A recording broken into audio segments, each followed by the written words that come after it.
Bom dia, obrigado por aguardarem. Sejam bem-vindos à conferência da Fertilizantes Heringer para a discussão dos resultados referentes ao terceiro trimestre de 2024.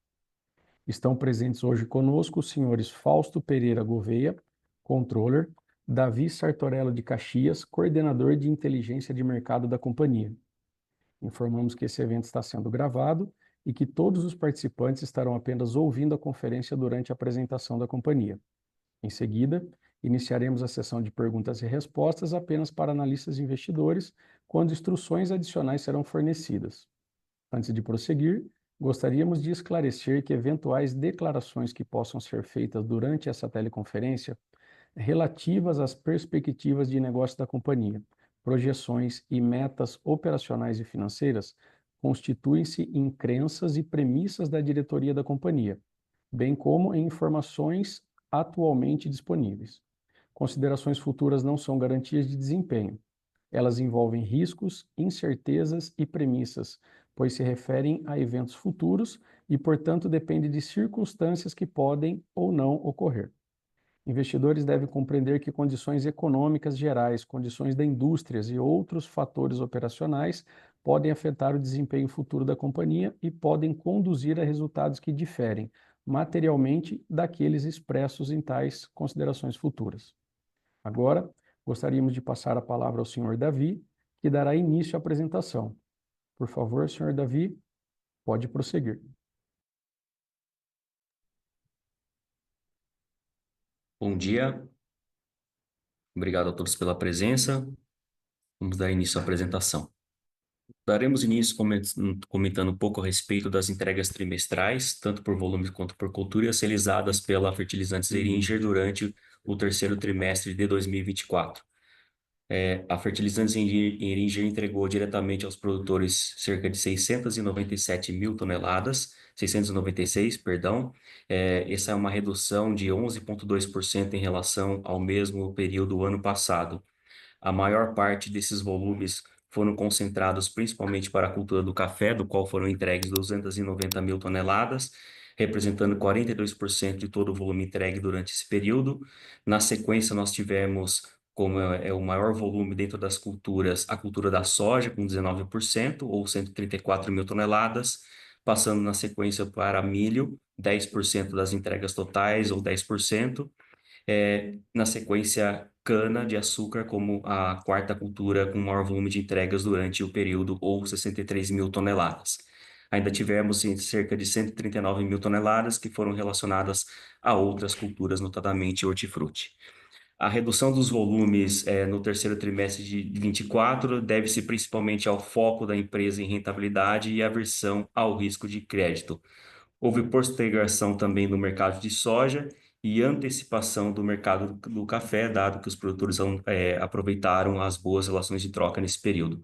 Dificuldades climáticas também prejudicaram as entregas nesse período, especialmente para a cultura da cana-de-açúcar, em função dos incêndios ocorridos principalmente no estado de São Paulo. Com relação às entregas acumuladas, os volumes e as culturas, tá? Durante os 9 primeiros meses de 2024, a Fertilizantes Heringer entregou 1.507.000 toneladas aos produtores, 500 mil toneladas relacionadas à cultura do café, ou 33% desse volume. Em sequência, a cultura com maior volume de entregas foi a cultura do milho, 281 mil toneladas, ou 19% desse volume. Na sequência, tivemos a cultura da soja, com 191 mil toneladas, ou 13%, e cana, respondendo aí por 181 milhões de toneladas, ou 12% desse volume. Ainda tivemos aí 354 mil toneladas relacionadas a outras culturas.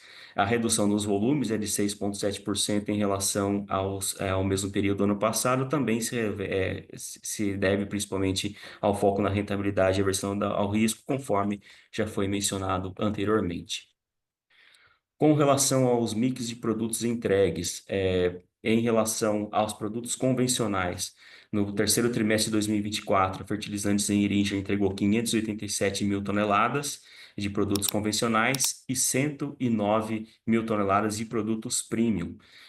Em comparação, considerando o volume acumulado, né, o volume de produtos convencionais foi de 1 milhão 290 mil toneladas e 217 mil toneladas de produtos premium, considerando o acumulado. O foco na diferenciação e diversificação de portfólio de produtos premiums, visando maior rentabilidade, explica esse maior volume de produtos premium durante esse período. Exemplo de agregação de margem no portfólio de produto premium para café, considerando a lógica de captura de valor, dado que é a cultura que tem apresentado a maior rentabilidade para o produtor no período. Na sequência, eu passo a palavra ao senhor Fausto, que fará a explanação a respeito da performance financeira da companhia. Bom dia a todos.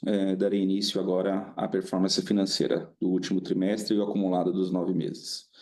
Então, iniciando pelo último trimestre de 2024, pelo resultado de linhas financeiras, receita líquida financeira de 1,5 bi de reais, comparado com o mesmo período do ano passado, de 2023, contra 1,6 bi de reais. Descendo para as linhas de resultado bruto, encerramos aí o resultado bruto do último trimestre de 103 milhões de reais contra 101 milhões de reais do último trimestre. VGA foi de 84 milhões negativo de reais contra 71,5 milhões de reais do último trimestre, fechando em EBITDA negativo de 2 milhões de reais contra o EBITDA do último trimestre de 3,4 milhões de reais. Acumulado, olhando os 9 meses do ano de 2024, receita líquida 3,2 bilhões de reais contra 3,9 de 2023, resultado bruto 116 milhões positivo contra o resultado bruto de 2023, 9 meses, 35 milhões negativo, fechando o EBITDA de 109 milhões negativo contra o resultado de 2023, acumulado 9 meses, 280 milhões negativo.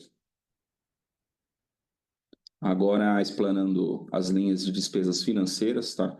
Que basicamente são a variação cambial e os juros da RJ. Tá? No último trimestre, fechamos com um valor positivo de 58 milhões de reais, contra o terceiro trimestre de 2023, 55 milhões negativo. Juros da RJ, 49 milhões negativo, contra 2023, 33 milhões negativo. Fechando o resultado líquido do último trimestre de 2024 em 9 milhões negativos, comparado com o mesmo período de 2023, 62 milhões negativos. Já para os 9 meses, a variação cambial positiva gerada nesse terceiro trimestre de 2024 ainda não foi suficiente para virar a perda reconhecida durante o ano. Então, nós ainda estamos com uma variação cambial aí acumulada de 9 meses de 233 milhões de reais negativas e os juros da RJ acumulado 9 meses, 120 milhões negativo. Fechando no resultado líquido de 9 meses de 496 milhões negativo contra o mesmo período de 2023, 329 milhões negativo. Iniciando o fluxo de caixa, tá? Olhando para os 9 meses acumulados de 2024, a Heringer encerrou com um caixa de 363 milhões positivo ao final do período. E aqui vou destacar o que compõe essa movimentação do período. Então, vem resultado negativo antes de IRCS, 507 milhões. Despesas que não afetam caixa são compostas de juros e variação cambial não realizada, 399 milhões. Aumento nas contas do ativo, principalmente em decorrência dos estoques, 276 milhões. Aumento de contas do passivo, principalmente oriundas da composição de fornecedores, 803 milhões. Investimento líquido em ativos, compostos por adequações de obras e em unidades, 97 milhões. Agora, eu passo a palavra para o Davi passar a perspectiva de mercado. Obrigado, Fausto. Comentando um pouco a respeito da evolução dos preços das matérias-primas importadas. Vou iniciar minha explanação começando pela ureia, a linha verde no gráfico. Mesmo com uma demanda indiana bastante aquecida, com diversos leilões, né, durante esse ano, o atraso nas chuvas de verão mantiveram os produtores bastante cautelosos, segurando a demanda por nitrogenados para o milho segunda safra no Brasil durante o terceiro trimestre.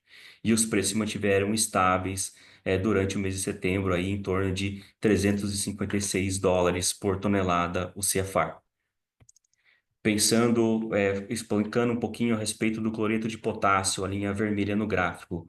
Com o fim das compras para a soja e o mercado do milho segundo a safra ainda bastante lento durante o terceiro trimestre, as importações maiores desse produto durante esse período começaram a pesar sobre os preços e tivemos aí um fechamento desse produto em torno de $290 por tonelada CFR.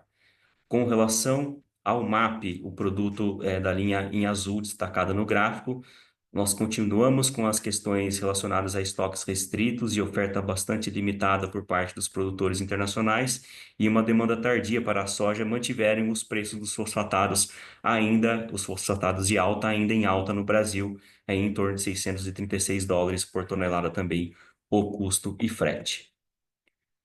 Comentando um pouco a respeito da produção nacional de grãos, área plantada versus consumo de fertilizantes, conforme as projeções da Conab divulgadas no primeiro relatório do levantamento de safra 24/25, divulgado em outubro desse ano, o Brasil deverá atingir uma safra recorde de 322 milhões de toneladas de grãos, representando um aumento de 8,3% na produção quando comparado à safra passada, que foi de 297,9 milhões de toneladas.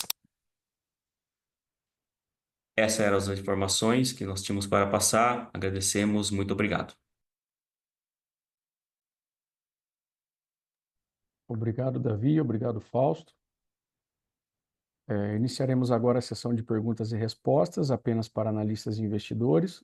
Do lado esquerdo da tela está sinalizado o campo para digitarem as perguntas. Peço que aguardem enquanto as coletamos. Não havendo perguntas, informamos que a conferência dos resultados da Fertilizante Seringer está encerrada. Obrigado e tenham todos um bom dia.